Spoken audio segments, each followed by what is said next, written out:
Om Masato Ma Sadgamaya Tamaso Ma Jyotirgamaya Mrityor Ma Amritangamaya Aviravir Maedhi Rudrajatte Dakshinam Mukham Tenamang Pahinittam Tenamang Pahinittam Om Shanti Shanti Shanti. Lead us from the unreal to the real. Lead us from darkness to light. Lead us from death to immortality. Manifest thyself in and through us, and protect us evermore with thy kind and auspicious presence. May we hear through our ears what is good and spiritual. May we see through eyes what is noble and uplifting. May we go beyond darkness and illusion and realize the truth in this life. Oh, peace, peace, peace. Peace be unto us. Peace be unto all mankind. Hari Om, Hari Om, Hari Om, Tat Sat.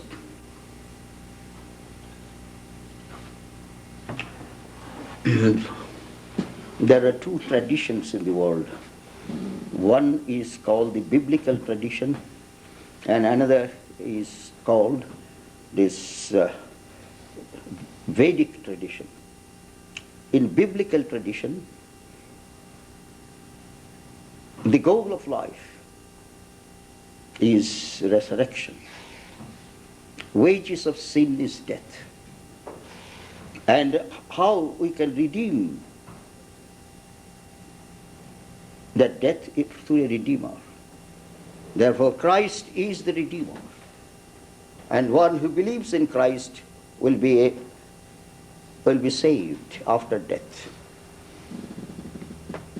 But in the Vedic tradition, death and resurrection both will come under aparavidya, lower knowledge.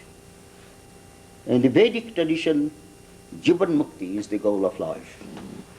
That you are to attain freedom in this life with this body by realizing your real self and discarding your attachment to the apparent self. It is the apparent self that belongs to the world of time. Because it is it is a creature,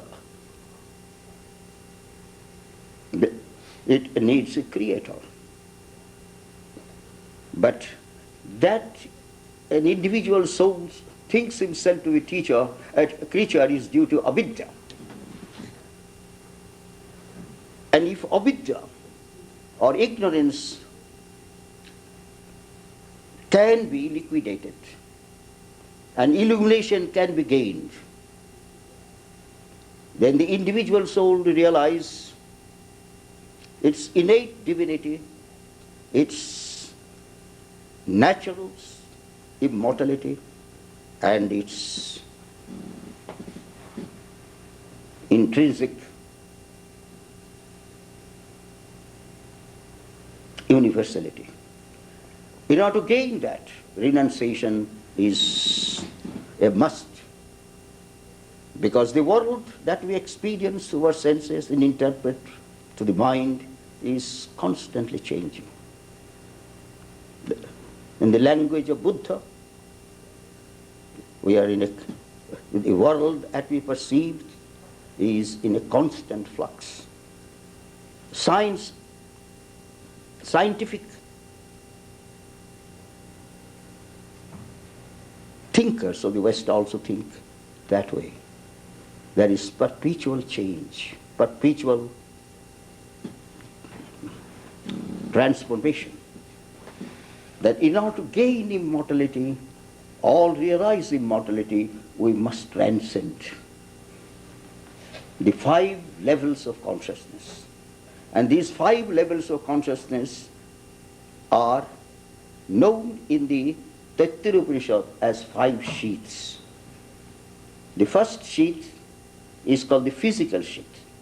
When food becomes very important, called anna, sheath of anna.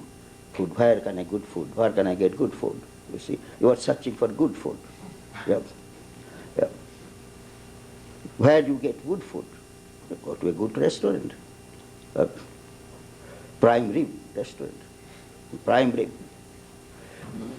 But if you are a vegetarian, then you do not care for prime rib. You will care for mushroom burger. So anyway, this is called anna. Anna means food, this gross body. But there is also subtle body. Subtle body is constituted of sense organs, mind, intellect, and the impressions that we get through our intellectual pursuits in life. That is called pranamaya. Prana means sense organs. We want to see, we want to hear, we want to touch. You see, 5 sense organs of perception. You see, also 5 sense organs of action. But mind is the leader. So anyway, in other words, you have to, as it were, you are making a pilgrimage from gross to the subtle, subtle to the subtler, and ultimately you have to reach the subtlest. Because anything that is gross belongs to the category of object. Anything that is called subtle belongs to the category of subject, subject-object. You are always trying to make a distinction. The object depends upon the subject. Now, you have to find the subject, which is the subtlest subject.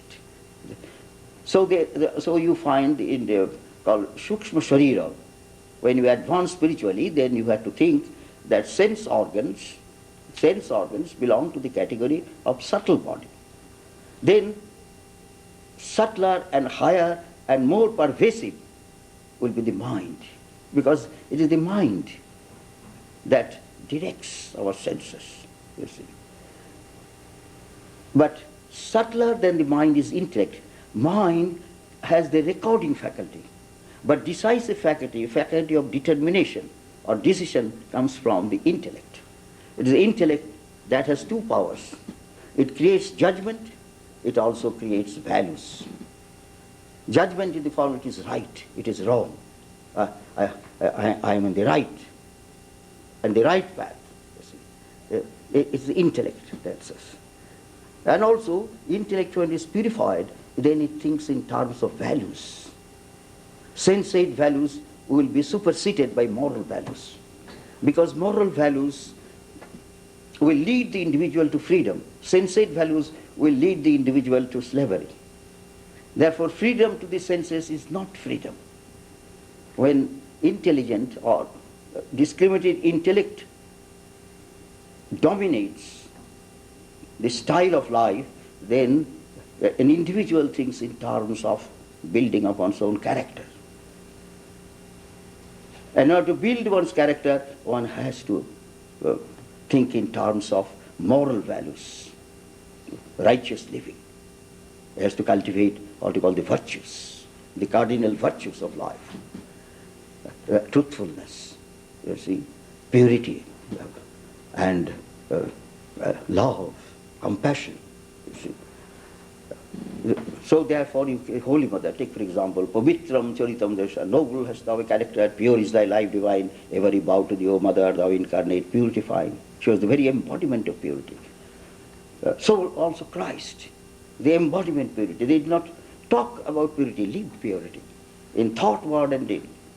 The mind was free from the blemishes and taints which come from the attachment to material things of life. And that is why Christ says, ye cannot serve 2 masters, God and mammon.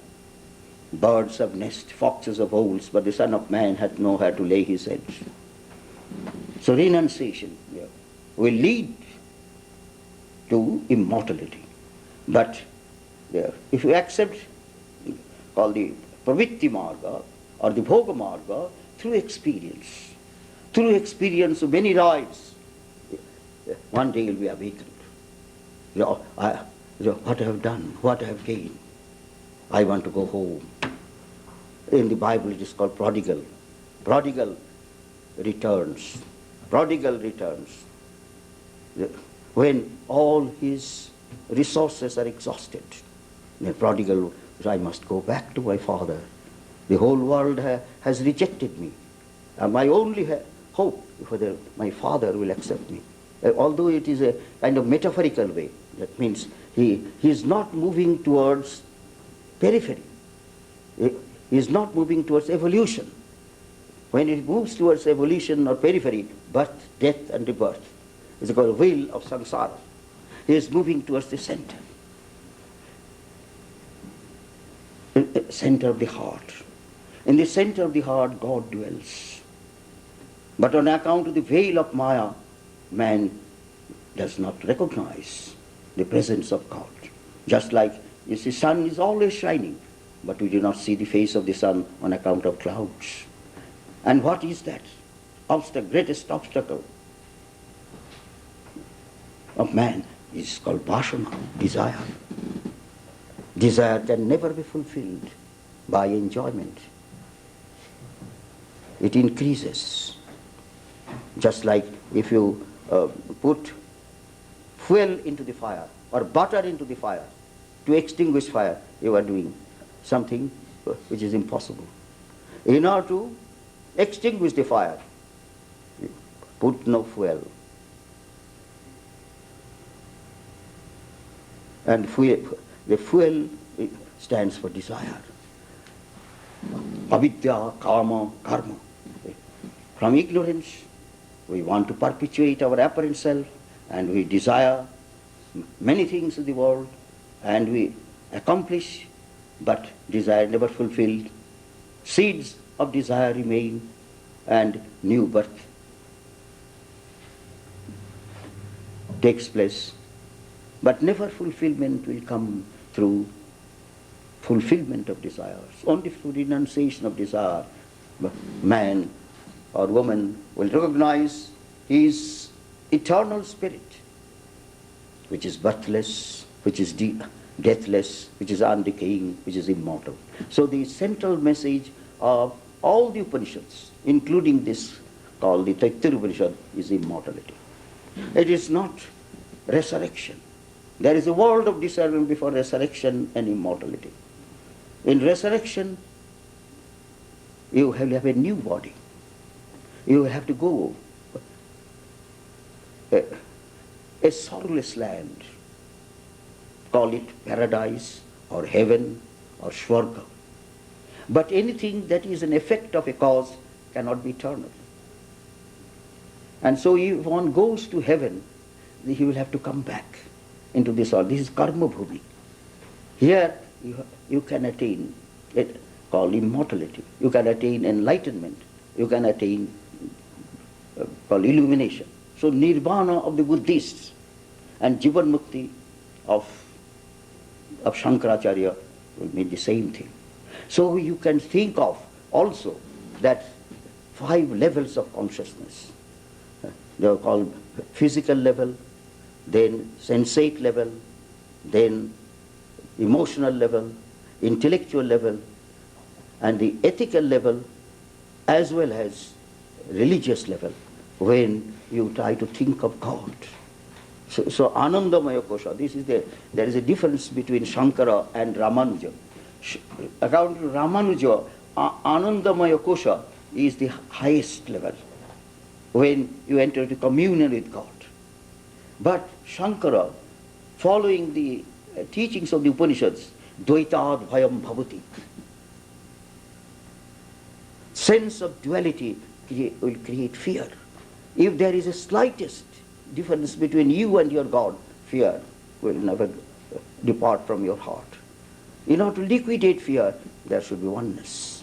There should be supreme identity between the individual soul and the universal soul. Therefore, dualistic religion of the West will not accept Shankara's Mayavada or Gaurapada's Ajatapada or Nagarjuna's Shunyavada.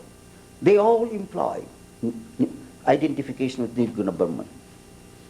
Pratyagatman and Paramatman are absolutely identical in Nirvikalpa Samadhi.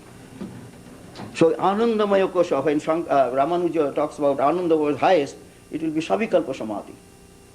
That means I belong to God. I am the wave and God is the ocean. Or I am a spark and God is the fire. God is the fire.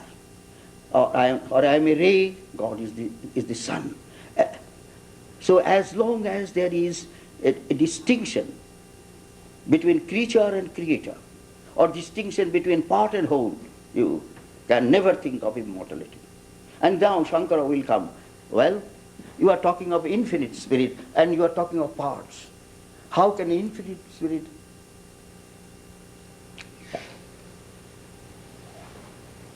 have any parts? Parts belong only to compounded things. Infinite spirit is uncompounded reality. If it is uncompounded reality, not only it is partless, it is also changeless. But West has accepted Aristotle, unmoved mover.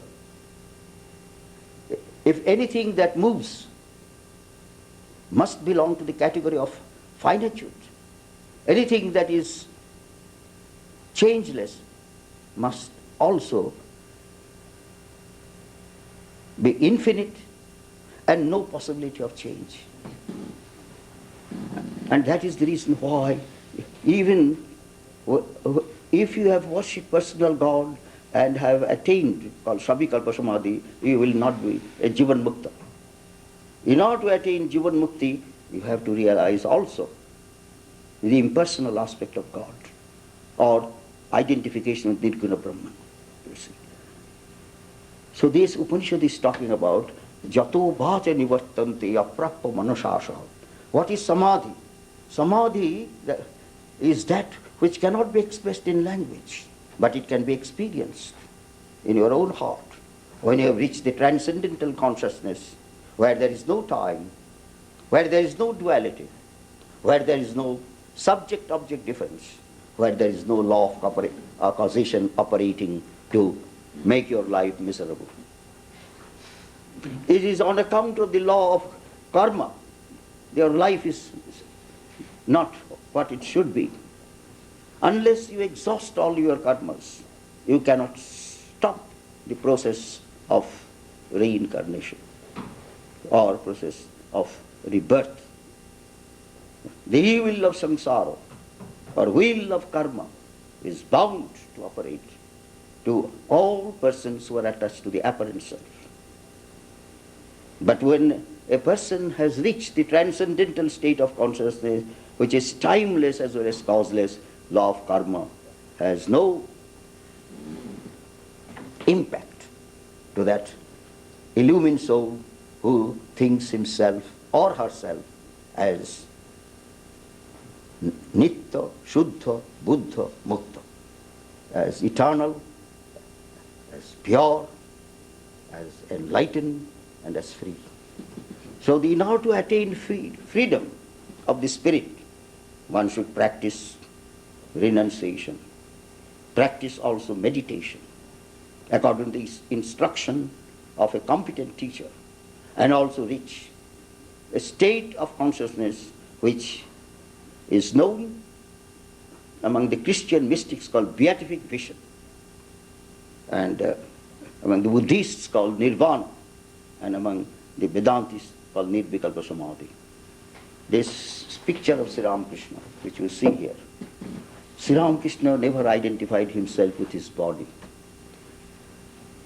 or mind, or the Karana Sharira is called the ego, apparent self, Chijjara Granthi, the knot between spirit and matter, that I consciousness. I am separate from God, I am separate from you, I am separate from the rest of the universe. And that is the reason why Sri Ramakrishna has a saying, Ami mole guchibe janjal. All troubles will cease when this fictitious I disappears from the scene. This fictitious I is real. Why? Because it is, you have created its reality being in the state of dream. As long as dream lasts, ego is bound to control your destiny. But someday, on account of good karma, or through the grace of an illumined soul, the individual soul will wake up from this dream and march inward, not outward, to find the truth which will make him free. And that this Upanishad is talking jato vaja nivartante aprappa manusasha. There is a state of consciousness which is beyond thought, beyond speech, beyond expression, beyond communication. Why?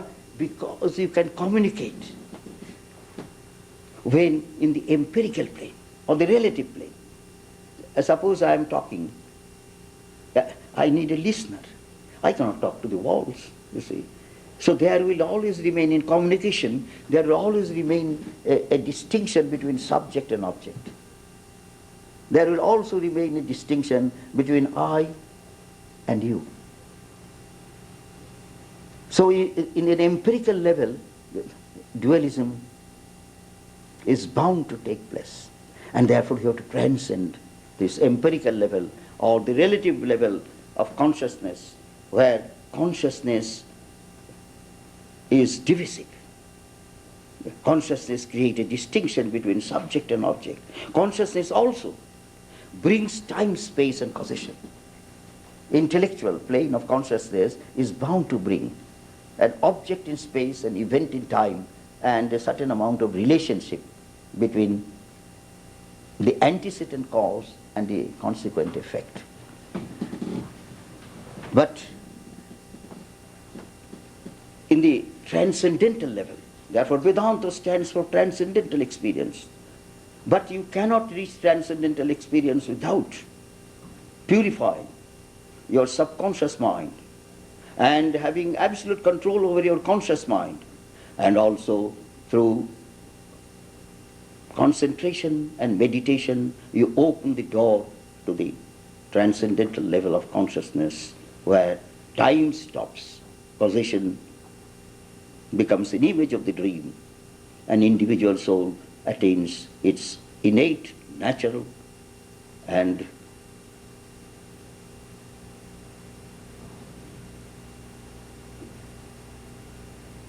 essential perfection. So here you are talking about man in essence, not man in appearance. Man in appearance is deceptive. Man in essence is divine. And so we have to create a new world where man in essence will sing glory. A man in essence will roar in the language of the Upanishads. Man in essence will roar like a lion and not bleat like a lamb.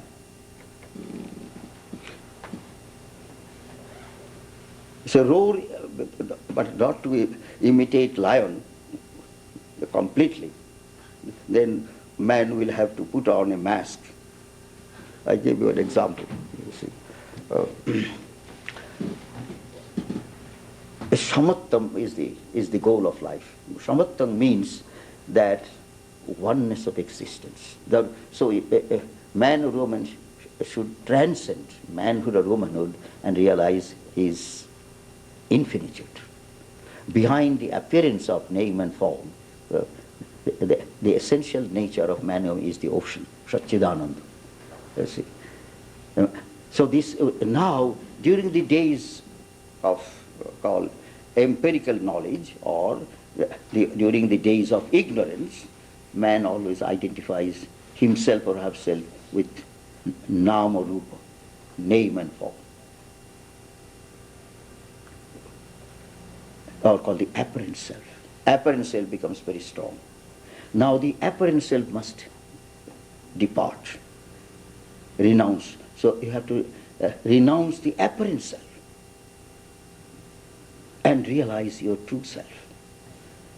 Nirvana may be interpreted that you liquidate the apparent self, blowing out, but that will not solve the problem. Simply, if you say, my apparent self has given me trouble, so I give goodbye to apparent self, so problem will not be solved. Problem will be solved when you realize your true self. Apparent self has given you trouble because because your mind was weak. When your mind becomes strong, you will identify yourself with the real self. And what is the nature of the real self? The nature of the real self is anadittat nirgunattat paramatmaya abhaya. It is anadi, it is beginningless. Beginningless means it is causeless. Anadit nirguna, it has no quality. Means it is quality that finitizes the infinite spirit. You see. That's when you make this distinction between one man and another man. There is a white man or a dark man or a man or a woman. It is on account of the other account of what you call the external form or name. But in essence, there is no distinction between Eastern man or Western man, or distinction between man or woman, or distinction between Republican and Democrat. So distinguished experience, which is known as oneness, that can be possible only when man will realize his or her true nature to be infinite spirit. That finitization of the infinite spirit is taking place on account of ignorance, on account of desire to perpetuate his finite or her finite self. So this Panchakosha method, if you think, then you must transcend even this dual experience of I and my God to be distinct and separate. When you transcend this distinction between I and my Father, not separate, not distinct, but one. Similarly, Ramakrishna, when he attained it because I and my mother are one, he could withdraw his mind from all sense objects, but he could not mind from the personal aspect of God whom he adored and worshipped as my mother, my beloved mother. Now the concept of mother is a very beautiful concept. The concept of mother is a symbol of eternal virginhood. Second symbol is, the concept of mother is the symbol of Chit Shakti or Brahma Shakti. It is the power of Brahman to create, preserve and destroy the universe. And this concept of mother also brings a synthesis between personal God and impersonal God. The West has accepted the fatherhood of God. Fatherhood of God is always connected with personal God and also called monotheism, theism, theistic interpretation of life. What is that? Creature must be distinct from creator. Creature and creator can never be identical. Creature is finite, creator is infinite. And also creature needs the grace of the creator in order to attain salvation. Creature can never attain salvation by his own individual effort. And then St. Augustine has used another word called predestination. He rejected the law of karma. He accepted predestination and grace. That means man has no power, ability or strength. He has to depend completely on the Almighty God, who is the Redeemer and who is the giver of salvation. But original sin, another idea, it is not a gospel. Bible is called a gospel. But this, my talk should not be given to conservative Christians. This is the one thing, my talk should not be given to them. Only to the devotees who are real Vedantists, not superficial Vedantists even. So I do not want to speak to people who are thinking in terms of their religion is the highest and they have known everything. My speech is to create thought and try to understand what the Advaita philosophy means. personally to the individual who listens to my talk. And talk is nothing. It is transformation of life, edification of character, and spiritual attainment of the infinite beauty, infinite strength, and infinite glory which is hidden behind the psychophysical being of every individual, irrespective of creed, color, nationality, or race. So this idea of immortality, when you use the word immortality, you have to understand what immortality means. In order to understand immortality, you have to understand mortality. Immortality means non-mortality. That means that means one has to realize, I am immortal. This is a personal experience. Hearing that, one will never become immortal. In order to become immortal, one has to experience it.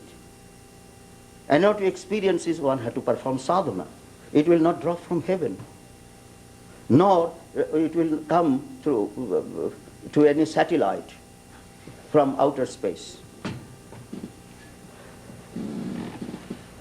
So this immortality, when they are idea, it means it is an experience of the rishis who spent their whole life to reach that.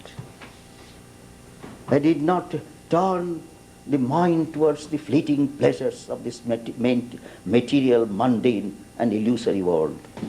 And these rishis never thought of star war, never thought of hydrogen bomb, never thought of splitting the atom and release the energy for the destruction of mankind. They thought only one thing: how human beings will find peace, how human beings will find freedom, how human beings act like human beings, being inspired by the divine spirit which is behind every individual. So therefore, you find this Upanishad is talking that a rishi of this Upanishad, he attained that exalted state of consciousness. But here the word expression is there called habu, habu, habu. You see, what is habu? Habu means it is the translator. See, he cannot do any other way. Hello, hello, hello. Habu means hello, hello, hello. What does it mean? Yeah. Simply, one person, he experienced it, and he found a listener. He found a listener of that, and he was little asleep. He's listening to the high philosophy, went into sleep. So he was, to wake him up, he was talking, hello, hello. So these words woke him up.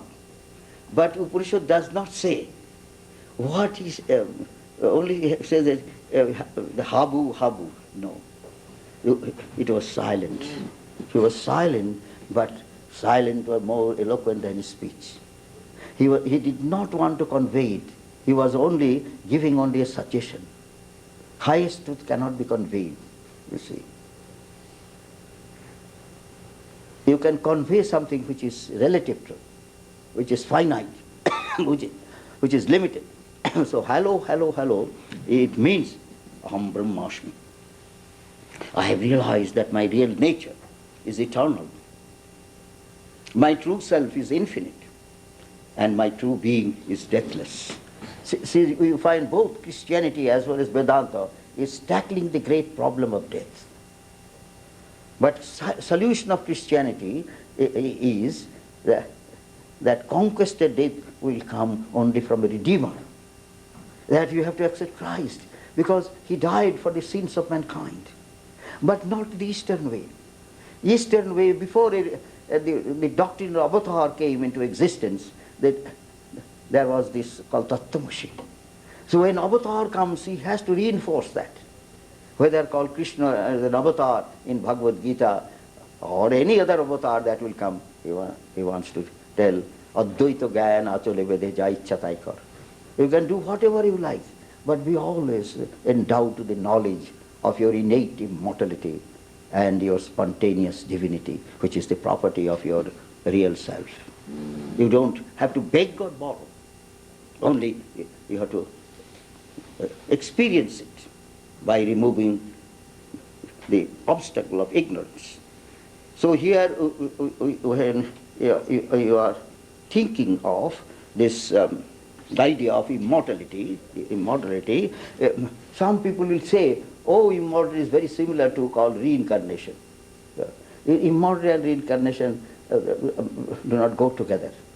Incarnation takes place on account of our identification with the apparent self. And the reason is the karma or vasana, desire. It is unfulfilled desire that brings any human being into this world. Therefore, don't blame Adam and Eve. You are responsible. And also, this is not your first birth and will be the last birth. You came here before. I do not know whether you came to America or born in another country. That I do not know. But many births have taken place. But to stop this birth, you have to be illumined. As long as cling to the ego, a new birth is bound to take place. If there is a seed, the tree will be there. Now, roast the seed or burn the seed into ashes. Then no sprouting will be possible. And so that is the Jnanagni Sarvakarmani Bhasmashat Kurute Arjuna. Ignite the fire of knowledge, Atmajnana. Here they not the knowledge that I belong to God or God will give me salvation. Atmajnana here means my real self and the real self of God are identical. Because in manifestation there will be difference. Clay mouse can never become white clay elephant. Clay elephant stands for Mayadhish. God is the controller of Maya. But individual soul is controlled by Maya. You see, when man takes birth, on account of karma. When God takes birth, not on account of karma, by controlling time, space and causation. Although he takes a human form, but he is always conscious of his uncreated essence. But human being, by following the example of God, when he takes a human form, will also realize his true nature, to be divine, to be immortal, to be universal, to be timeless, and also to be deathless. So death can be conquered only through the knowledge of the real self, which is uncreated essence, and which has no connection with birth, death, or rebirth, or going to heaven. So we find in Bhagavad Gita, Dhyavaniva Jatuiva, Shankara, when he is interpreting Krishna avatar, in the Upanishad you do not find the doctrine of avatar. They are the Shruti age, the age of Shruti. But this age of, call it Advaita, Jnana. But in the age of Smriti, then the avatar, the doctrine of avatar takes place, especially in Bhagavad Gita. The Krishna is the avatar. Krishna, he says, Ajopishan Abhyatma Bhutanam Ishwaripisham Prakritingsham Avastabha Shambhavami Atmamaya. Ajopi, although I am unborn. In other words, when avatar takes from, he knows this is unborn. But Christian faith will not accept. Christian faith, birth of Christ is real. Death of Christ is real. No. Christ is always conscious of his uncreated essence. If you accept birth, you will have to accept death. And if you accept birth and death, there will be no difference between an Ajnani and a Jnani. A Jnani accepts death to be, Ajnani accepts death to be real on account of ignorance. But a Jnani never accepts death to be real, immortality to be real, deathlessness to be real, birthlessness to be real. So Ajo Vishwan, the doctrine of avatar, when you think Ajo, unborn, Abhyatma, indestructible self. Bhutanam Ishwari Vishwam, that it means he is the inner ruler immortal sitting in the heart, or antarjami. It is the personal aspect of God. Prakriting samavasthabhya, by controlling prakriti, controlling time, you see, because God, whatever takes a human form, he is timeless, but he enters into time. But not like a human being, on account of karma, on account of say, compassion, on account of his compassion. I will take human form so that those people who will follow my shining example will attain liberation. To set an example, or to become a teacher, or to become a great benefactor.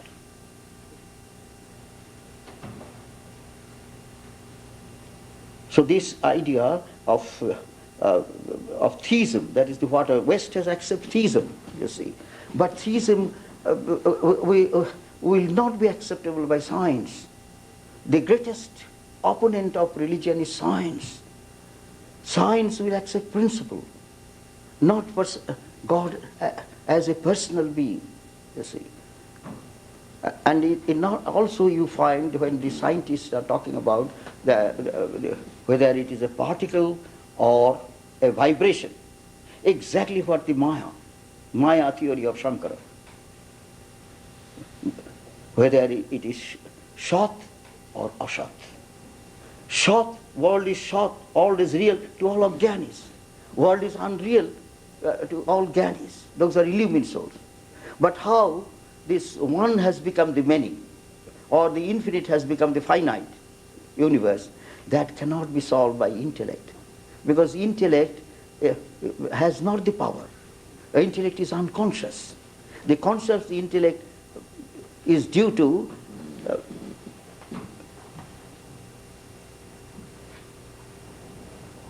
the intelligence given by the Atman. You see. Why intellect is unconscious? Because intellect is changeful. Mind is changeful, intellect is changeful. And so when you say, I know, or I think, your knowledge or your thinking, because it is on account of the function of the mind, you can know only the appearance. You cannot know the reality. But when you transcend mind or intellect, you find there is oneness. Behind the essence of the universe, which is called Brahman, and behind the essence of the psychophysical being man, which is called the Atman. Therefore, first you have to understand, mind is not conscious by its own power. Mind is conscious on account of the power borrowed from the real self. Just mind is like the moon. Moon shines by borrowed light. But sun does not shine by the borrowed light. But even when you talk of the sun is unconscious. It is only a metaphorical way of talking. As sun gives light on account of intrinsic power, similarly the Atman is ever conscious, never unconscious. Now you may say, Atman, how can you say Atman exists at the time of a deep sleep? You find in Gaurapada's Manduka Karika, the subject of the difference is created by the mind.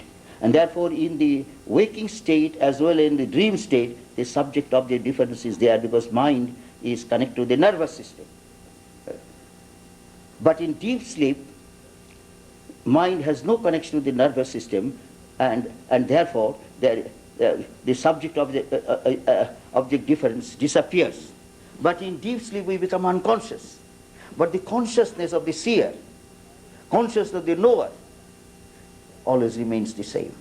Because as it is the property of the fire to burn, similarly the property of the Atman is to know, not by the function of the mind, by its own intrinsic property, which is invariable in characteristic of the entity or the substance in its true nature. So this is the reason why this Upanishad is giving a tremendous hope that you are asleep. When you say I am lonely, or you say that I am lost, these are words of a person who has not struggled to give up his sleep. He is just like a person who wants to sleep while climbing a mountain, you see, because he is frostbitten. When any mountain climber is frostbitten, he wants to sleep. But the leader will not allow. He will put a hammer blow. Wake up, wake up, wake up. They will force him to move, to walk. Similarly, no force is necessary, no compulsion necessary, because in America everything is free. There should not be any compulsion in religion. But when a man has that discriminating intelligence, it is for his own good.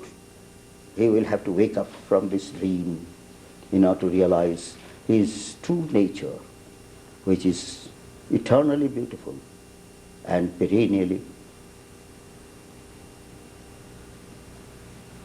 joyful. Anandam Brahmana, this reminds me of Swami Turiyananda. Where I saw Swami Turiyananda, he had come carbuncle. He had operation, major operation. But his face was lit with a heavenly smile. And his face reminded me of a Brahmagyani, a knower of Brahman. No identification of the body. No identification with this world of senses. Really, he was a lion of Vedanta. And so this is the knowledge which West needs. Your science and technology can give you power, which can never give you wisdom. And this, you are talking about your Jefferson. Jefferson, who has drafted the Declaration of Independence. Life, liberty, and pursuit of happiness. But Jefferson was motivated and prompted by the rationalistic philosophers of Europe. Jefferson's idea is to build an affluent society. His idea, if the society is affluent, individuals also will be religious, will be ethical. There's a wrong philosophy. Affluent society will not create an illumined soul. Moral society. And therefore, permissive society will never bring men and women of exalted character. Only disciplined society, where there is a discipline from cradle to the grave. Father and mother should practice discipline and also enforce discipline to the children. Otherwise, children, daddy, either say boy or girl, at the age of, say, 15, daddy, I have found an apartment. Goodbye. I will see you Christmas time. And also I will give you a present on your birthday. Or I give you also a card or a present. Only to get a present will the father be satisfied or mother be satisfied. Father and mother satisfied when boys and girls see the world, not the glamour of the world, see the real world, which is very terrific, which is not rosy. And you have to face this terrific world. So you must have a very heroic mind. And if you succumb to the temptations of the world, you'll be lost. So the parents should set an example. Teachers should also not say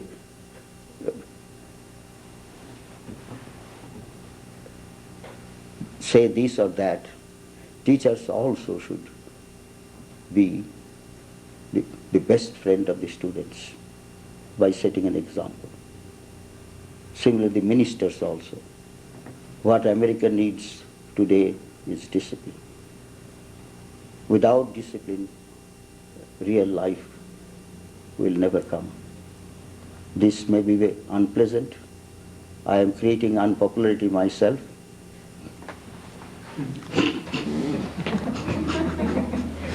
So I must be watchful and I must be clever to polish my speech in such a way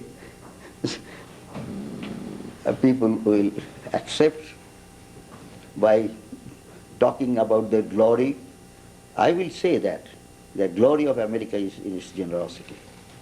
You see, how do you know that? Because you see, in Europe, they may listen to your lecture, they will not give anything. But in America, if they like any spiritual organization, they are very generous. What they need, individual. Individuals should think in terms of higher values of life. That is what Christ taught. If I will lift the dust, will draw all mankind unto me. There is so much importance has been given to social context. But now impact should be on the mind and heart of the individual. So that individuals will be like Christ-like or Madonna-like. So this Upanishad will help. These teachings of the Upanishad is talking that your real nature is divine and you can manifest that divinity if you have the strength of mind which will come from discipline and not from giving freedom to the senses, which will, as you find in the Kathopanishad, when Yama was tempting Nachiketa, that I will give you long life, I will give you wealth, I will give you honor, I will give beautiful damsels. What Nachiketa says, Tabaiva Baha Tabanistagite. Well, Yama, let dancing, singing, merrymaking be yours. As long as you are there, no person can find any kind of security. Therefore, I am a passionate lover of truth. Don't tempt me with things in which I am not interested. Samanaska sadashuchi. One is alert, one is always conscious of one's ideal, and also lives a pure life. One does not want to make a compromise. Then Yama, there is the path of happiness and there is the path of perfection. Choose. If you choose the path of perfection, you have to do hard struggle. You have to scorn delight and live laborious days, and leave no stone unturned until you have reached the goal of everlasting joy, unbounded freedom, and unceasing happiness. So you find this is the reason why Swami Vivekananda came to this America, and he did not say anything which Christ did not say. He is only, I can say, reinterpreter of Christ's message through his personal experience and through the blessing of his teacher, who was not only illumined, but was God himself in human form. So here, this the message of the Upanishad is the message of hope, message of strength, message of fearlessness. Because Anandam Brahmano Vidwan na viveti kutaschana. One who has realized Brahma Jnana, that I and Brahman are identical, he is not afraid. He is not afraid of death. Now Shankara is talking. This has been in the Manomaya Kosha. This verse comes. It is there is one verse is Kutoschana from anywhere. There, as it were, the effect has been taken away, but cause has not been taken away. Here the cause also has been taken away. You see, Kutoschana. The word Kutoschana, from any source. And they are Kodachana at any time. At any time. That means you are not pointed out the cause. Now, when you point out the cause, then you find your identification of your personal self has been eliminated. And identification of the real self has been established. And that is the reason why this Upanishad, like a mother, teaching her children that wake up from this dream of life and realize the truth which will make you free. You see, so this is, but a guru plays a very important part. You see, Atma. Who is a guru?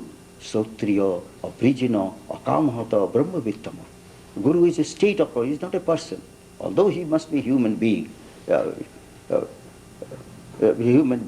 but who has controlled his own mind and attained self-mastery. And through self-mastery he attains self-realization. And in self-realization he can impart to others by asking his followers to follow the method and realize in their own lives, in their own experiences. You see. And so here the Anandam, the word is Amrita, and also another word is Ananda. Ananda, that usually when you find the Amrita word, that we find it also in Brihadaranyaka Upanishad. Jagyavalkya is talking Maitri, you see, that Nabittena Tarpanya Manusha, that through wealth you can never attain immortality. Immortality can be attained only by coming in contact with the Guru and hear from him, reflect on the truth, follow the method and realize it in your own life. There is Amrita is there. But this Upanishad especially is Ananda. Ananda, there is Vishwananda. Vishwananda comes from sense object. But Brahmananda comes from within. The kingdom of heaven is within that Christ, it is Brahmananda. And that is the reason why a man who has attained the Brahmananda, he is really a Guru, Sadguru. Brahmanandam Paramasukadam. That is the highest bliss. This Vishwananda is a finite bliss for a short time. First sight comes and goes. It has not called the power to change the life of the individual. But the change of the life of the individual comes from the contact of an illumined Guru who teaches the method.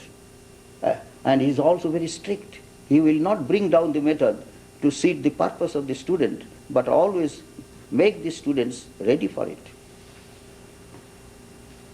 So Brahmanandam, this you find in the Gita, Guru Gita. I mean that is in the Tantra Shastra. Brahmanandam Paramasukadam. Kevalam. Kevalam means he has no attachment to the world of Maya, to the world of sense objects of the world. Brahmanandam Paramasukadam Kevalam Jnanamurti. He is, as it were, the very embodiment of Jnana. Here Jnana means Atma Jnana or Brahma Jnana. Jnanamurti. Dandvatitam. Danda, he has pairs of opposite. He has transcended the pairs of pleasure and pain, life and death, happiness and sorrow. It is beyond time. In time, there will be these pairs of opposite. In time, happiness and sorrow, pleasure and pain, life and death. But if you go beyond, there is the ocean of infinite calmness and transcendental bliss. So, Brahmanandam, Paramashugadam, Kevalam, Jnanamurti, Dandatitam, Gagana Sadrisham. The comparison like Gagana. Gagana means the sky. The sky. As sky is all pervading existence. Similarly, one who has realized Brahman, he also has become conscious of his true nature to be infinite and not finite, to be eternal and not temporal. So, Gagana Sadrisham, Tattvamashyadi Laksham. We speak Tattvamasya, but he has experienced it. He is as it were the Advaita Jnana. He has realized in the depth of his consciousness. He is as it were an incarnation of Advaita Jnana. Jnanamurti. Dandvatitam, Trigunahitam, Tattvamasya. Ekam Nityam. Ekam is one without a second. And it is eternal. That jnana, anybody who wants to be a jnani, he must realize his true nature to be eternal truth, eternal existence, eternal knowledge. Dandvatitam, Gaganasadisham, Tattvamasya, Ekam Nityam, Bimalam Achalam. Bimala means absolutely pure. Achala means changeless. Bimalam Achalam. Sarvadhi Shakshi Bhutam. Sarvadhi, it is Atman, is the witness consciousness. That you have to make a distinction between Vritti Chaitanya and Sarupa Chaitanya. Vritti Chaitanya comes from the function of the mind, you see.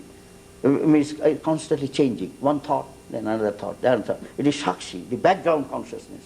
It is called the unchanging and unchangeable principle of consciousness, which is pure, which is eternal, which is changeless. Sarvadhi Shakshi Bhutam. Before the function of the mind, every person has this called the Shakshi Chaitanya. Atman is called Shakshi Chaitanya. It is the witness consciousness of all the changing moods of the mind. Therefore he is detached. Sarvadhi Bhavatitam. He has gone beyond all moods which are changeful. Bhava Tignarohitam, he has gone beyond the three gunas. This world of manifestation is governed by the three gunas.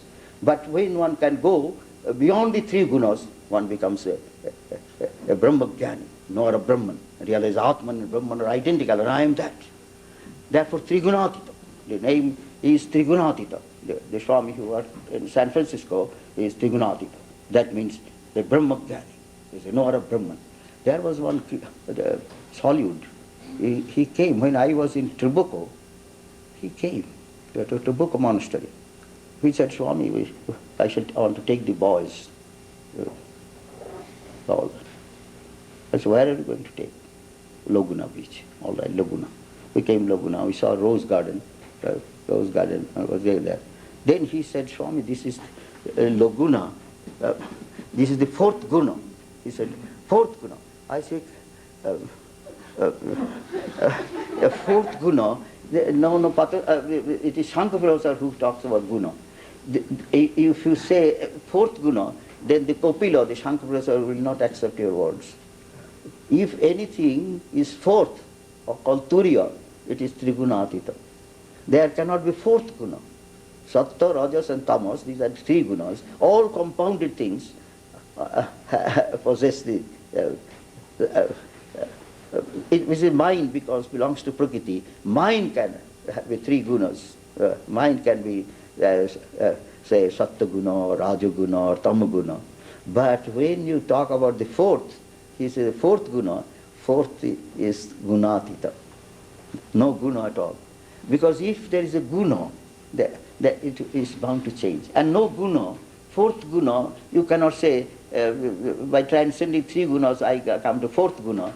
It will not be. All gunas, in every compounded thing, there is some element of this guna or that guna. All the three gunas that are mixed together. When you call a person is very sattvic, that means his mind is very pure.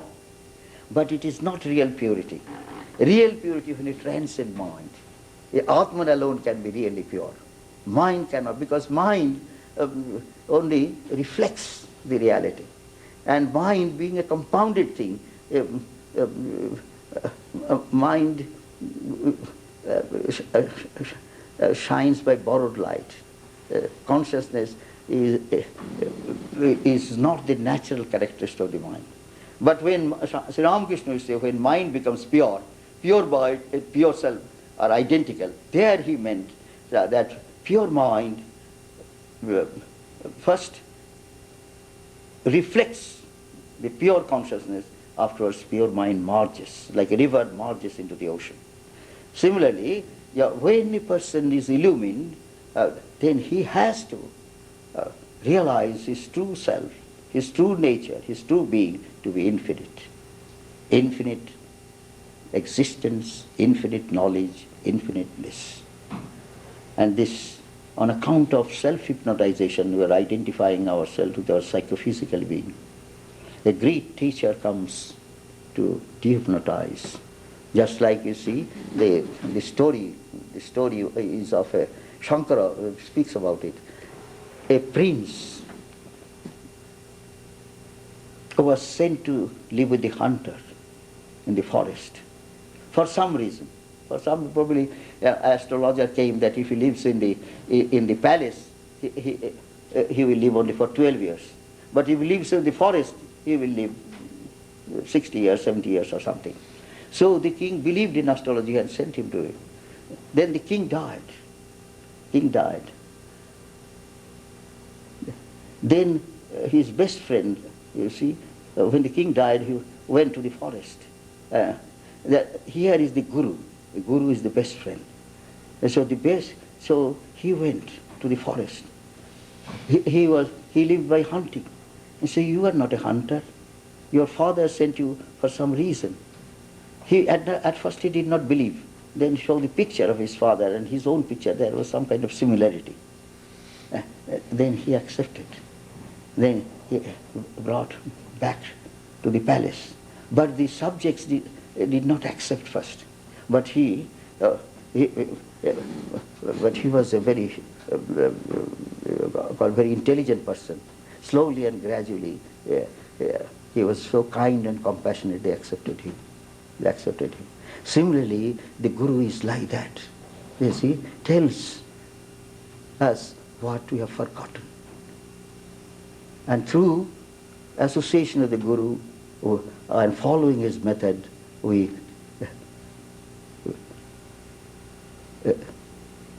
discover our true heritage, which is not the heritage from the world, but heritage from God. And that is this Upanishad is telling, that heritage from God, when one realizes, he becomes filled with bliss. And the aroma of love, he scatters all over the world. And his presence is a blessing to mankind. And Sri Ramakrishna is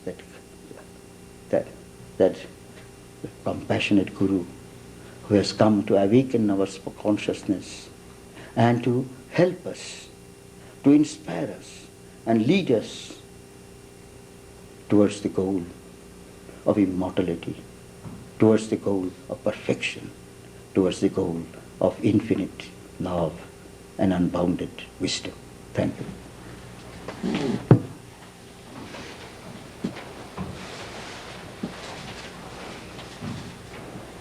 Now, Holy Mother's house people should bring refreshments.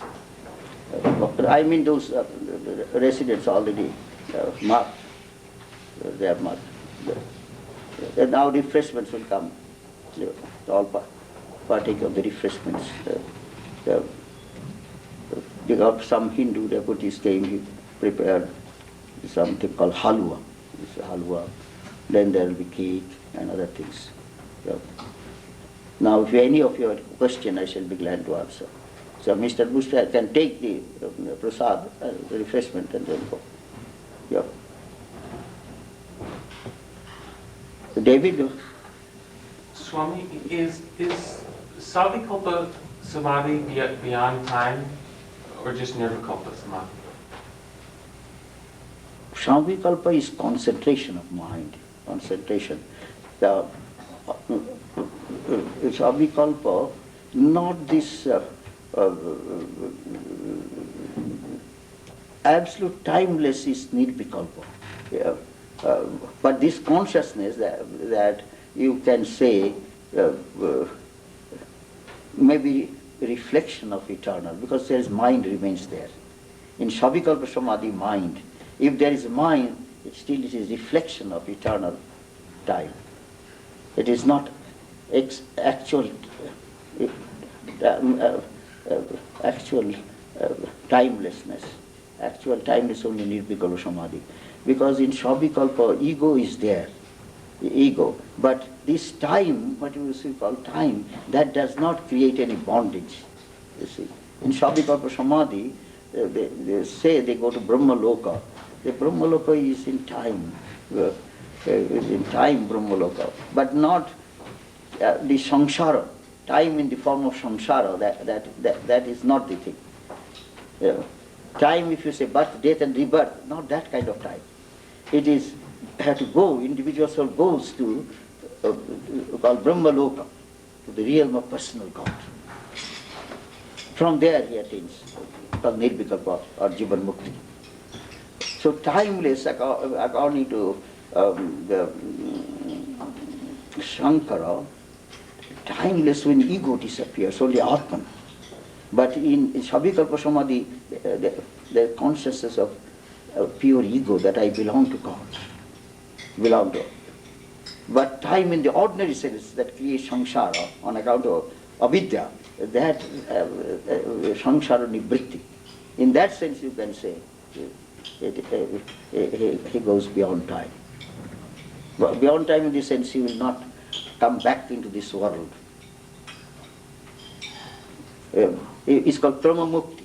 It is called Brahma Mukti, gradual. You go to Brahma Loka, he will Shamippa, he will be very close to God. And he will love meditation and service of God. Then he will attain called identification with Brahman. So time, if you say time, consciousness of time comes on account of identification of the ego. But his ego has become pure. A pure ego does not bind because he loves God, that I am related to God. I love God more than anything else in the world. So these are called only philosophical distinction. But when he has experienced God in his called personal aspect, through the grace of God, he will also experience God in his impersonal aspect. And only when he experiences God in an impersonal aspect, then it is called timeless realization. There, his consciousness will be that the consciousness will be always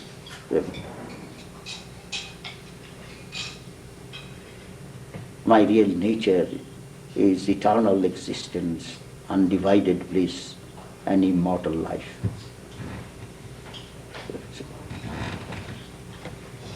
So this is subtle distinction, but Ramanuja will think that if, again, Ramanuja will think one who has Savikalpa Samadhi or experience of God in his personal aspect, he will be with God always.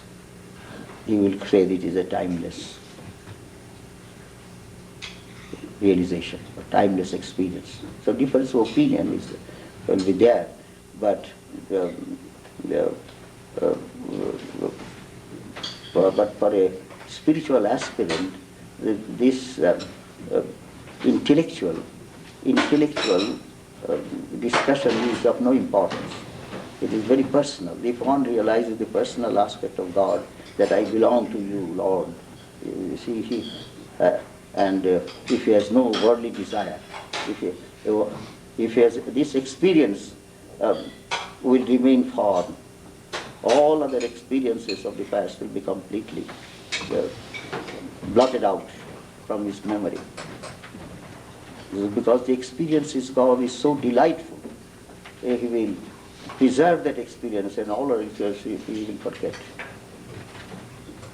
So Shabikalpa Samadhi and Nirvikalpa Samadhi is this distinction is only an intellectual discussion. In mystical experience, in transcendental experience, one who has experienced Shabikalpa Samadhi through the grace of God, he will also experience Nirvikalpa.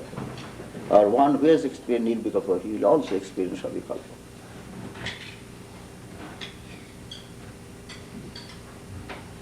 But why Shabikalpa and Nirvikalpa?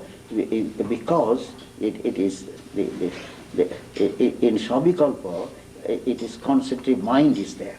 Concentration of mind is there. And Nirvikalpa, one is transcended mind. And anything that we know from the mind, it will be only reflected consciousness. So, therefore, in Patanjali, Ekagra and Niruddha, you see, what is Shabikalpa Samadhi? In the Ekagra, one point of mind. He has forgotten everything that belongs to the world of multiplicity. Only God conscious, God conscious. But still he is connected with the mind, you see. But in a Niruddha state, even the wave of the mind has disappeared. And then, in the wave of this, what happens? That I and my father are one, or I and my mother are one. There is no distinction between I and my God, or as father or mother. That is the Niruddha state. Patanjali called a Niruddha state. It is a transcendental state. But this Ekagra state, there is Shabikalpa or Sampragata. I consciousness is there. I consciousness is not connected with the world. I consciousness is connected with God.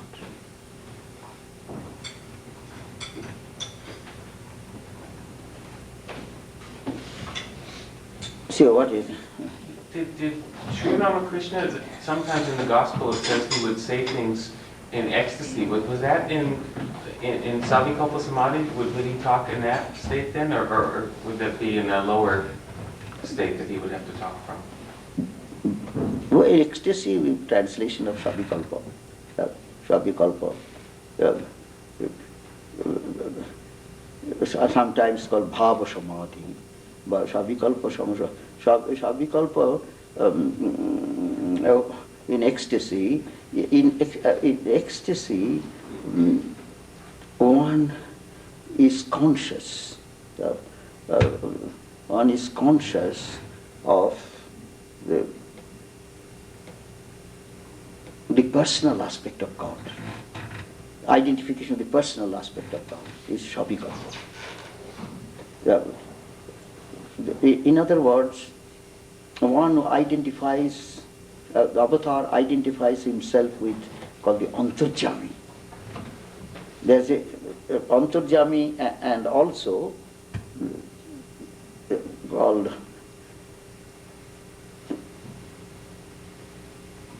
Nirguna Brahman.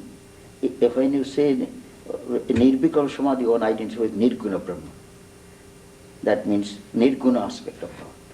In Shabikalpa Samadhi, avatar identifies himself with Shaguna aspect of God. What is Shaguna aspect? Shaguna aspect means that he is Antarjami.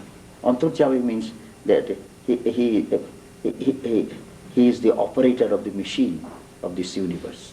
The world is like a machine, he is the operator, he is the conscious. But it is the dynamic aspect of Brahman. Shaguna aspect or Nahabikalpa, one is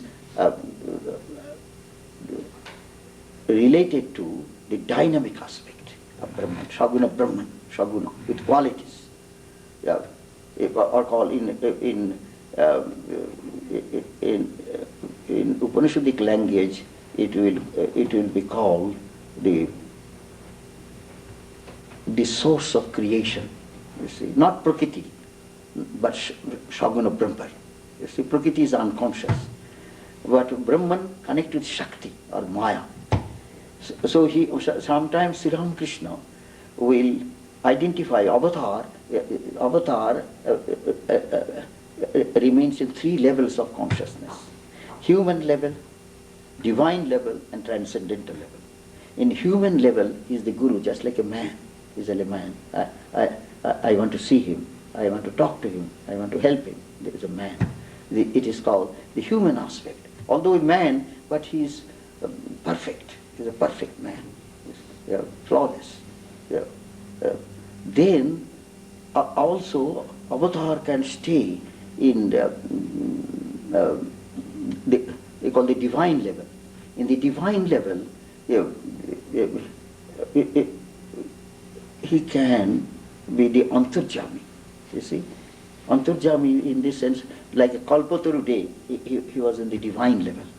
In the antarjami, he can fulfill the wishes of his devotees. Though the devotees need my help, so I want to help them, give them, called the darshana, Bhagavad darshana, you see, the divine level.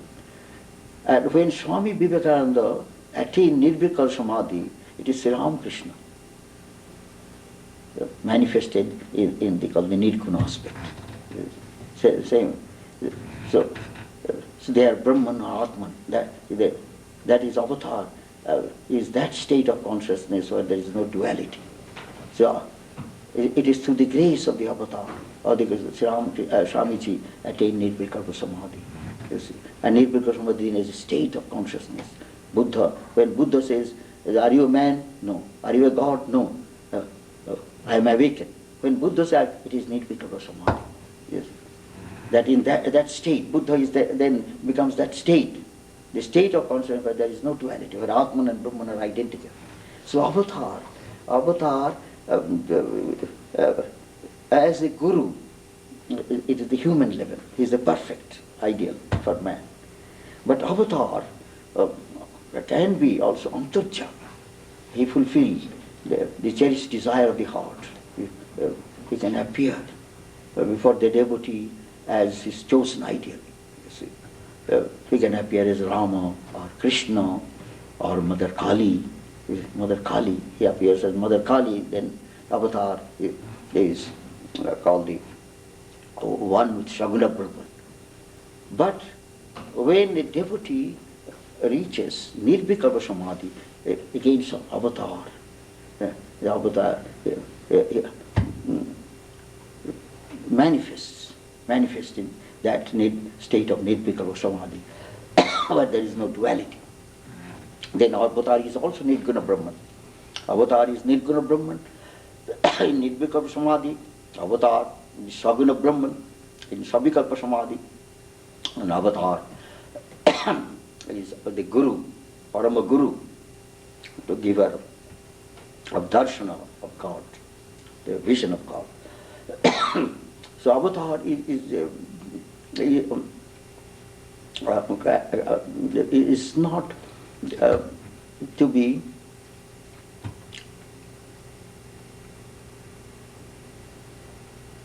considered to be equal to like an illumined soul. There is a world of difference between illumined soul and an avatar. Illumined soul, usually you can think who has attained Nirvikalpa Samadhi, you see. But he does not want to come back into this world again. But avatar, he has the power to digest it. So although he has attained Nirvikalpa Samadhi, but he wants to come back.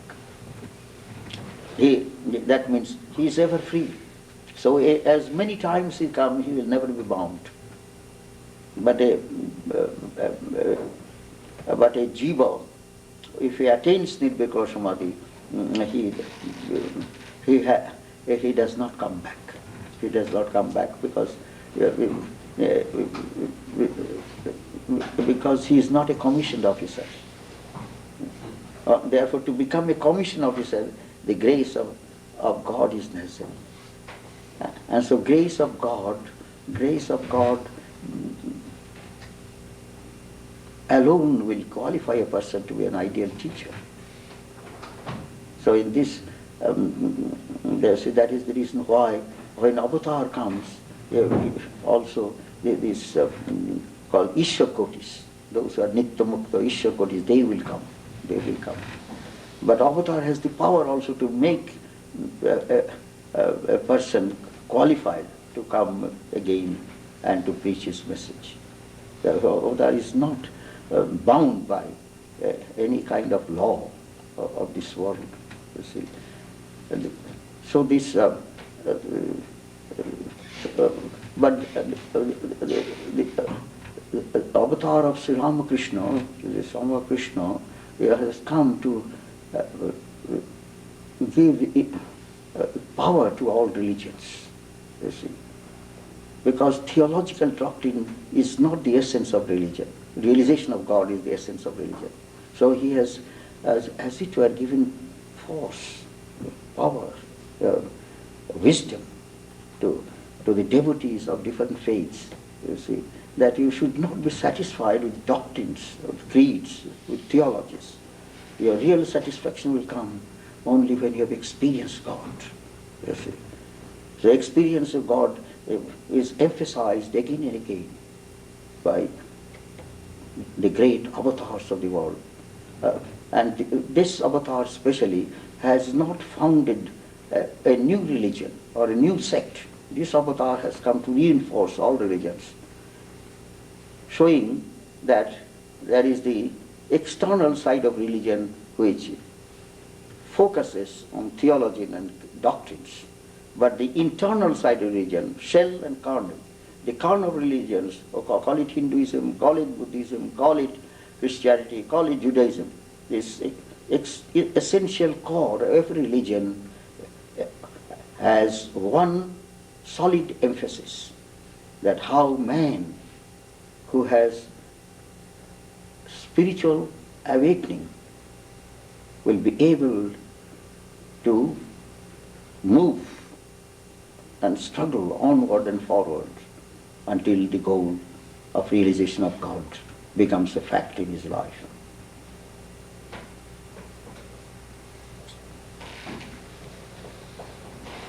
That is what you find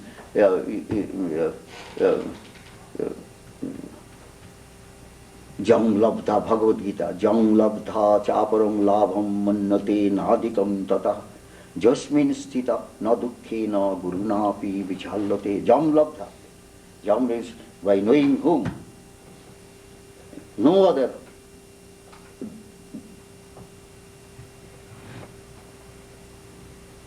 gain is to be achieved.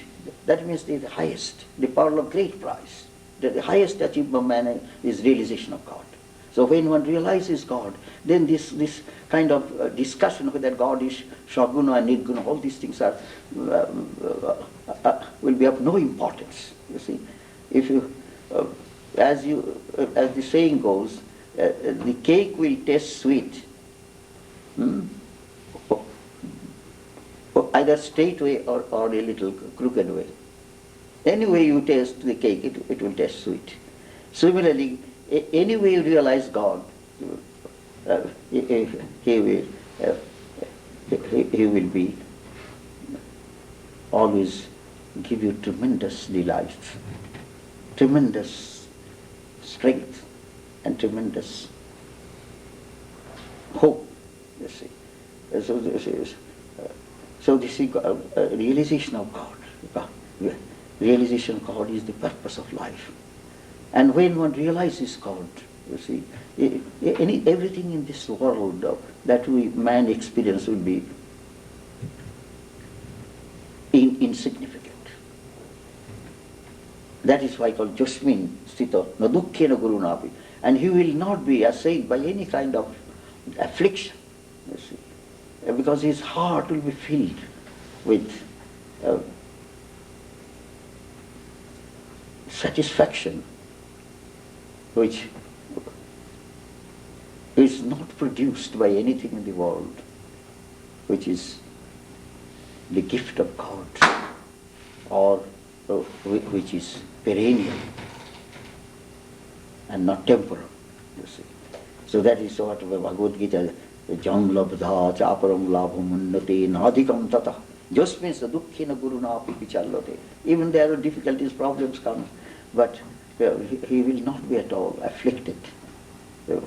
Because like Swami Vivekananda, he will say, I have touched the feet of God, I am immortal. And I will, fear will disappear, doubt will disappear. And mind will be always bright, cheerful, and endowed with hope, courage, and unending bliss. So that's all for the present. Now, before I say the concluding prayer, let me make some announcements. Tomorrow, I will be the Bhagavad Gita class at 7:30 p.m. Gita. And also Anturjaga, Women's Anturjaga will start tomorrow. Then Saturday, we'll have to go to the retreat. August 15, no, it will be August 22nd. August 22nd. We'll have to go to the retreat. American Indian Shrine Anniversary. We'll keep it, although we wanted to invite Brave Buffalo, but he has passed away. But we will keep our program. So program is Harmony of Religions. Harmony of Religions. American Shrine Indian Anniversary. Women's Antaryoga. 12:30 talk and 1:40 p.m. potluck. Then on Sunday, August 23rd, I will speak on the subject called immortal light. Light that does not fade away.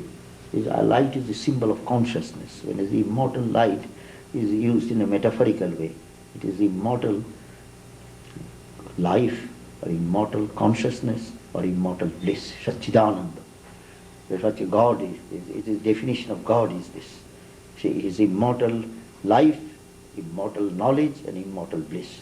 But the important thing is light, because light is the symbol of consciousness. The consciousness the consciousness that never fades, consciousness never fades, consciousness that never changes. You see, it is that idea. You see, the consciousness which remains the same at all times, under all substances, and all called the trammels and tribulations of life. You see.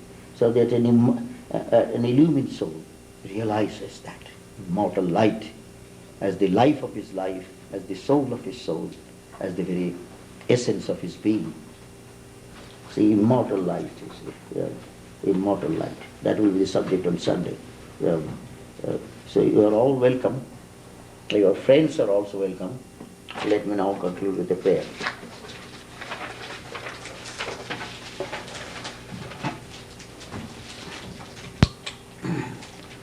Bhadram karnevi sinuama deva, bhadram pasyamakshapir jajatra, sthirairam vaitustu vangshastanubi, vasema deva hitam jadayu, om shanti shanti shanti.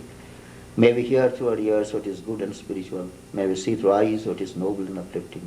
May we go beyond darkness and illusion and realize the truth in this life.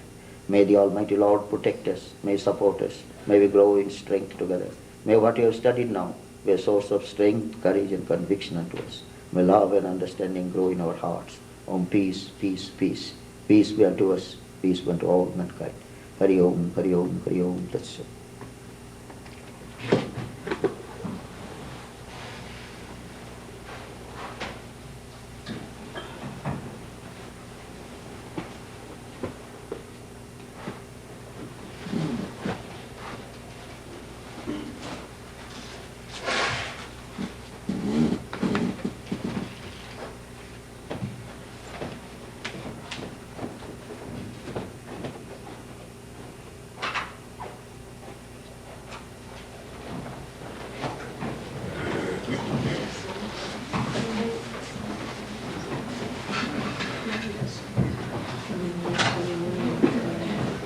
Lunch.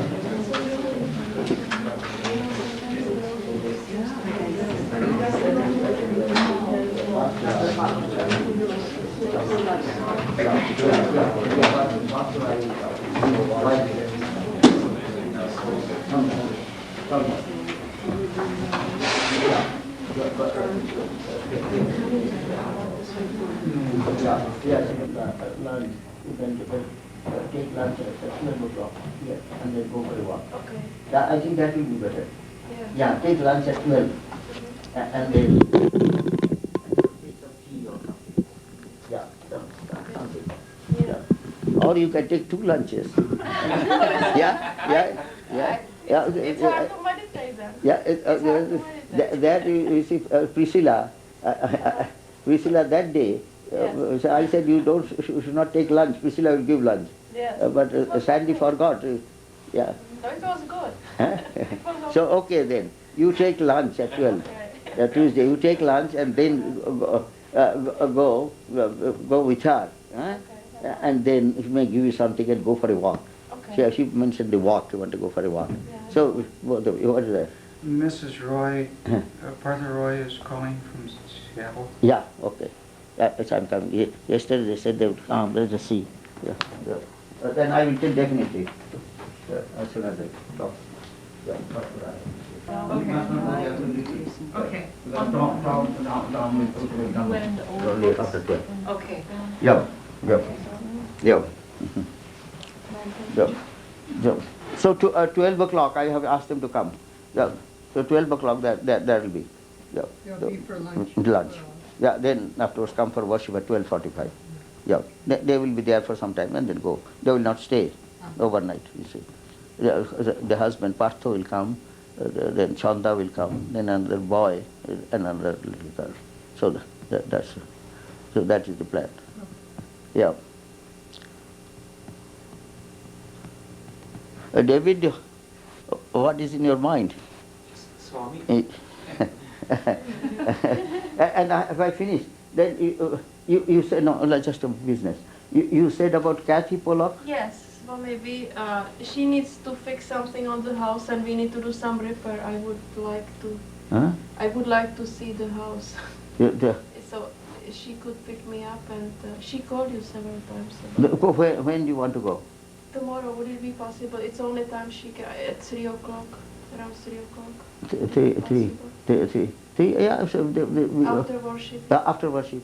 Yeah. Then why 3 o'clock? Why not ask her to come at 2:30? She works until 2. Huh? She works until 2 o'clock. But 2 o'clock? Yes.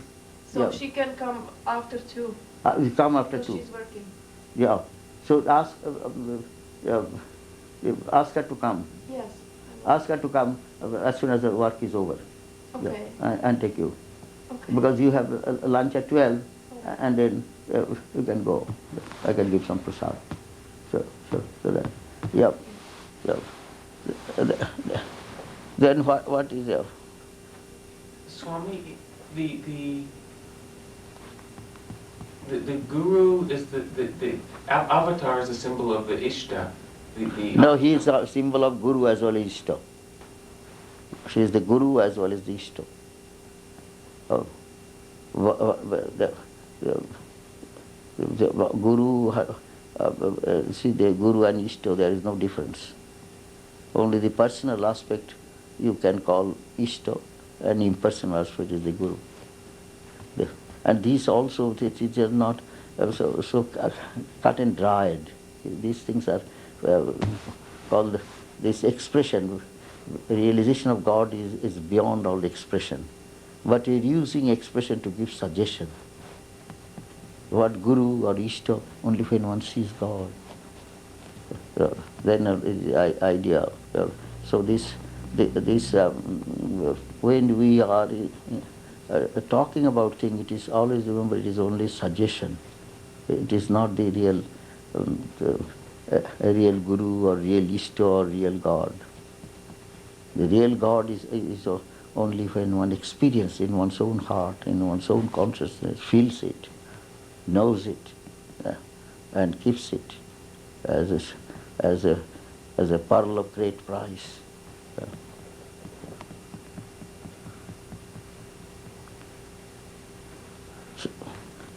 So Sri Ramakrishna, we see, Sri Ramakrishna is the Guru. Holy Mother used to say, Sri Ramakrishna is Guru, Sri Ramakrishna is Ishta.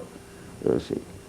But when Sri Ramakrishna is the Guru, then you have to think of, although the Tantra Shastra, these words are taken from the Tantra Shastra. The meditation on the Guru is on the called Sahasrara, 1,000-petal lotus in the head. That is means Nirvikalpa Samadhi, when one realizes the Atman and Brahman are identical. That is a state of consciousness where there is no duality, difference between man and God. So that state of consciousness is called he has realized the Guru, or he has realized the Advaita, you see, Advaita, non-dual experience. But Ishta, the Guru, is the gift of the Vedanta Shastra. Vedanta Shastra, special gift is Guru. You see, the Ishta idea is the gift of the Tantra Shastra. The Tantra, when they use the word Ishta, it is a personal God. You see, we have to worship, we have to love, we have to appeal for His grace. You see, the Ishta. So Ishta, dhyana is in the called the heart center. If anybody wants to make it Ishta, he should in the heart, Hridaya, Kamala, the lotus of the heart. You see. But we find in Tantra Shastra, special gift is Kundalini Jagarana. When they use mother, we use mother in ordinary sense. No. Mother is used in the form of awakening of the power, spiritual energy, spiritual consciousness. So when Kundalini is awakened, then first is Ishta Darshana, that in the heart, you see, in the heart. Then afterwards, see, they call throat center, you see, Vishuddha, then the Agya between the eyebrows. Then comes called the Sahasrara, 1,000-petal lotus in the head, you see. So that is the 1,000-petal lotus of the head when you are meditates on the Guru and realizes called Nirvikalpa Samadhi, then the Atman and Brahman are identical, you see. So there you find the Lalita Shastra says, Brahma Atma Oikka Swarupini, although using Divine Mother. But is using that you are in a state of consciousness where there is no duality, you see. So Brahma and Atma Oikka, no difference between the individual soul and the universal soul. So that the state of distinctious experience, that you call the Guru. You have had it is the Guru.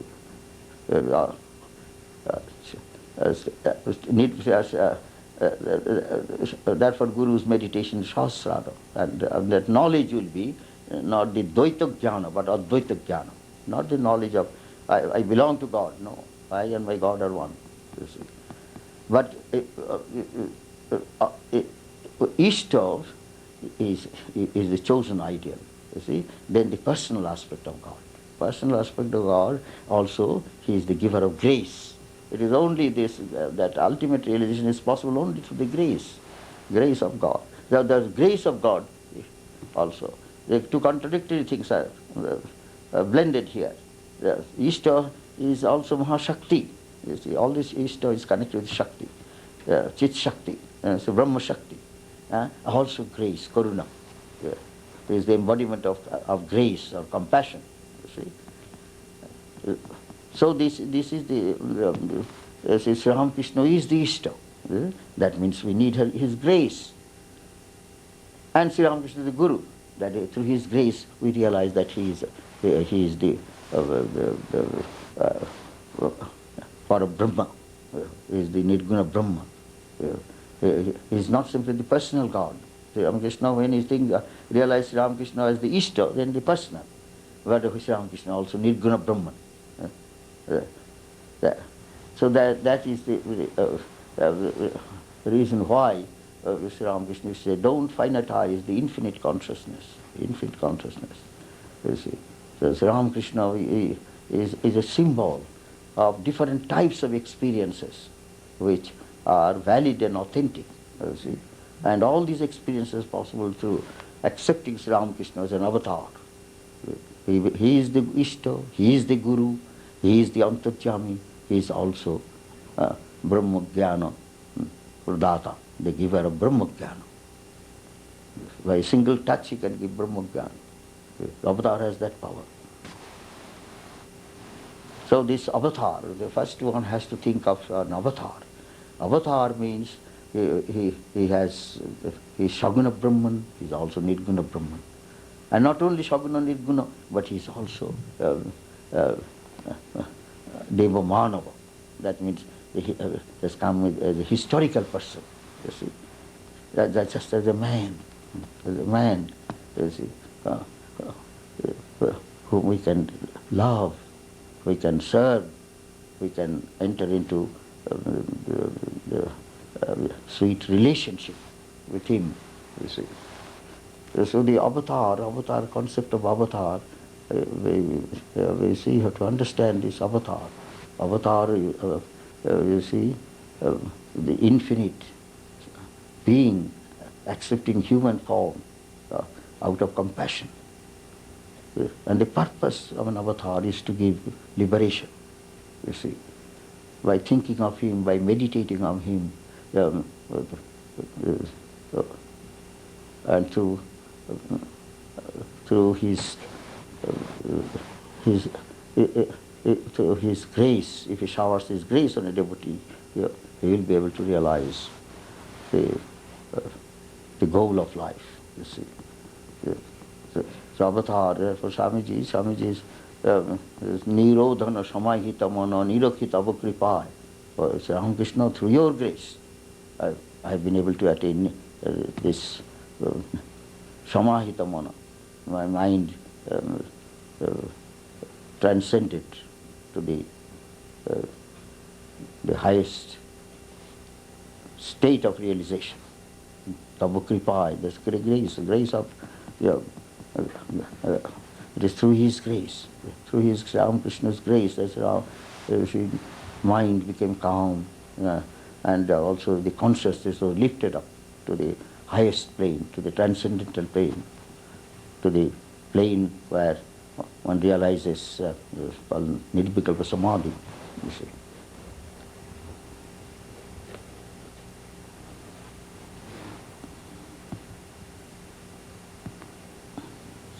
Yeah. When Mathuranath was dying, Sri Ramakrishna would not come to him in person, and yet he came to him afterwards, according to the great to Sri Ramakrishna, the great master. Why is it that Sri Ramakrishna would not come in person? Is there any explanation or significance? No, that is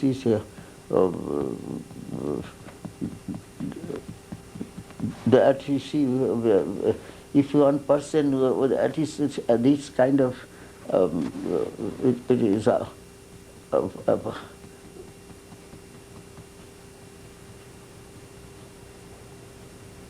people think that coming and seeing with these eyes, that's very important. But avatar thinks that you see, inner experience is more important than the outer experience through our senses.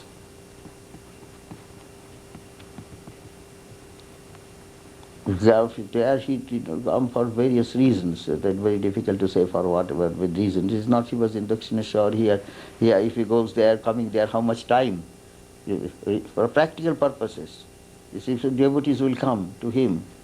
And he has not come just for Mathura or for one person. He has come for other persons too. So there are various reasons when avatar does not do. And again, avatars coming in a spiritual way is more important than even people go there and see him and then afterwards remain the same. So why didn't it come? Because he did not want to leave Dakshineshwar. And on the other hand, in a spiritual way, he will do good to him, to Mathur. But even he wanted to do good, but Mathur was not ready. You see, some people asked that probably he will be illumined. That means he has no worldly desire. But no, Sri Ramakrishna says, Sri Ramakrishna alone can say. Others cannot say that. What is your thought? He has desire. He has desire. If there is desire, then he said, you will be born as a king. Yeah. And then afterwards we say, even when you become a king, it does not give you satisfaction. You see. You may be king or this and that, it will not give satisfaction. So desirelessness is very important. You have no desire. But desirelessness comes only when your desires are fulfilled. And then you have to create one desire, predominant desire, that I want to realize you, Lord. I do not want your oishadya, your power.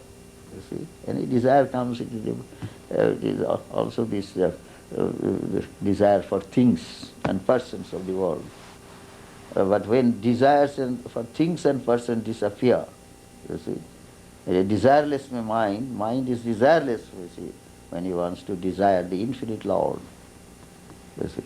So that is the grace of an avatar. When the avatar's grace comes, all desires go away. One desire comes, I want you. I want to love you, I want to serve you, I want to be with you always.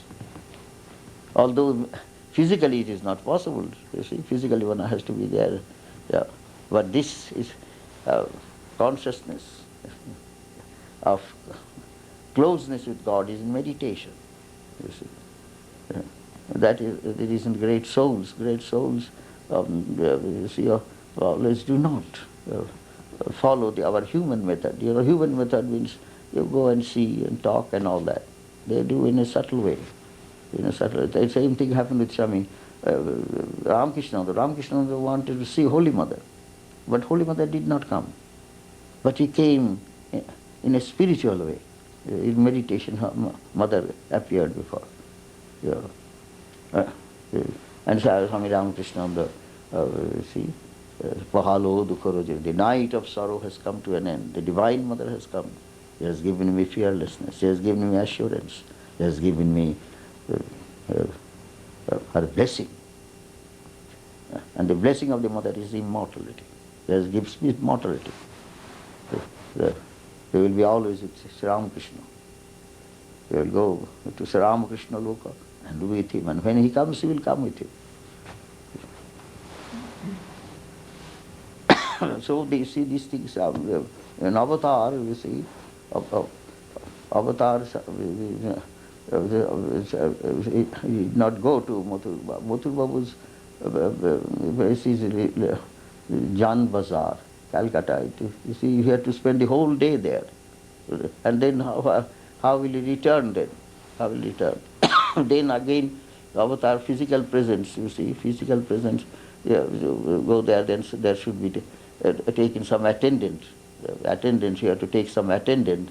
And then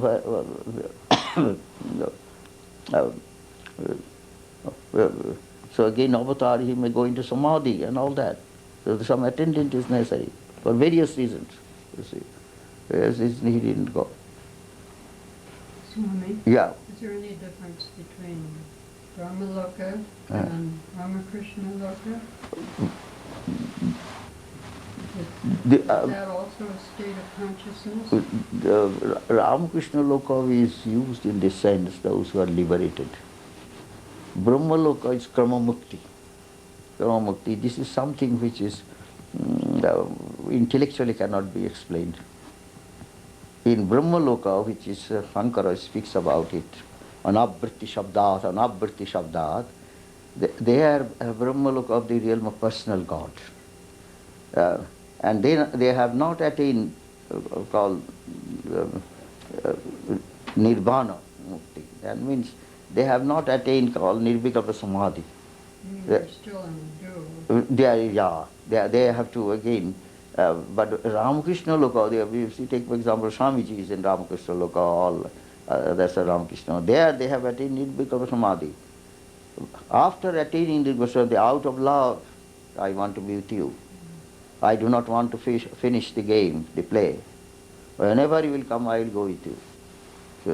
So that is, but Brahma Loka, there means those people, those devotees, Shankara is talking about, that they have attained only Shabikalpa Samadhi. And they think and also Shabikalpa Samadhi, they are a guru necessary, who will teach them how to attain Nirvikalpa Samadhi, you see. So it's not simply desire, I want Nirvikalpa, no, there should be guru, who will train them how to attain Nirvikalpa Samadhi. But these direct disciples, they had Nirvikalpa Samadhi, Shabikalpa Nirvikalpa Samadhi. They are called Lila Parshada, Lila Sahaja. They are not like ordinary souls. So some are even called Ishwar Kotis, like Brahmananda, Swamiji, and all that. Swamiji, Thakur's vision of Swamiji, the Nirvikalpa Samadhi. 7 rishis, immersed in Nirvikalpa Samadhi, beyond the realm of personal God. Then the avatar came there. Asked the rishis, 6 rishis did not care, only 7th rishi. So there, you see. So here this is a kind of a scriptural way, but avatar has his own way. So Ramakrishna Loka is something that they are very special. They are special. They are all playmates of the Lord. They after attaining Nibbana, after attaining Nirvikalpa Samadhi, they voluntarily they accept that I will be yours. Will be your followers. Those who would come back. They come back. But those who there, they do not want to come back. Let the people, this is not my business, it's God's business. So I don't want to bother. But here, no, you see, we are the playmates of the Divine Master. When he comes and he says, you come. All right, we go. So it is after attaining Nirvikalpa Samadhi, this is a stage. This is a stage. This is a stage only not. If you said, I want to be, I want to serve you, Lord. He says, no, you are not needed. It is the choice of the avatar. The choice of the avatar. The avatar must choose. But they have no desire, desireless. They don't want anything. Also their life, they live a very pure life. Only God. To serve God in thought, word and deed, that is the only thing that they cherish in the mind. And coming and going does not make any difference. They are always in their mind. This God dwells always in the mind. Sometimes they merge, sometimes they become instruments. Instruments in the Lord, in the hand of the Lord. You see, that is called Leela.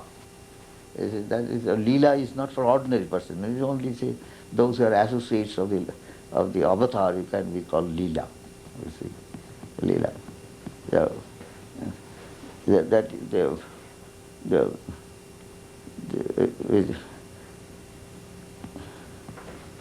So Sri Ramakrishna, this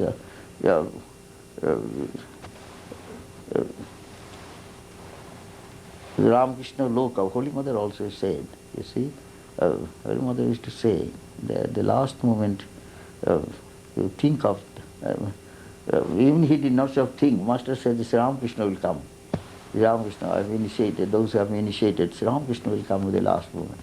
But if you want Shaddhamukti, immediately called knowledge of being liberated, then Vasanashkaya. Otherwise, Shesh Muhurte, Mother used to say, at the last moment Thakur will come, I will come, you see, I will come, you see. But naturally this condition comes, one has to think, one has to think, you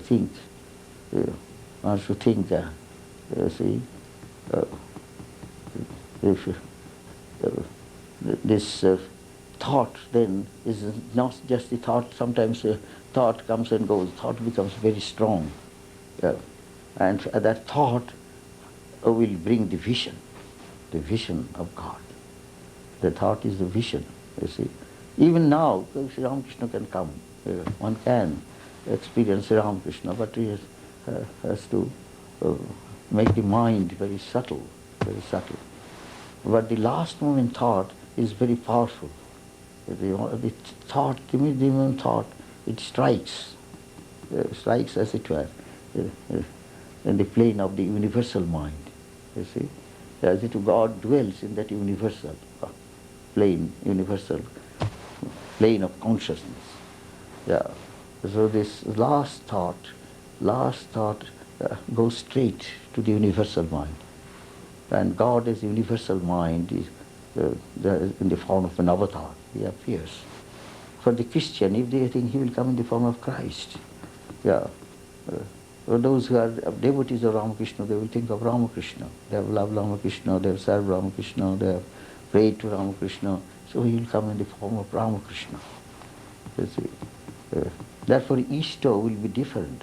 You cannot say there will be only one Easter. Easter means Easter has a form. You see. Forms will be different. But the essence is the same. For the Christian devotee, if God takes the form of Christ, and for the devotees of Ramakrishna, if God takes the form of Ramakrishna, in essence there is difference. It is marble, just like a marble shape. Marble has no form. But when a sculpture gives a form, then other forms are excluded, just one form.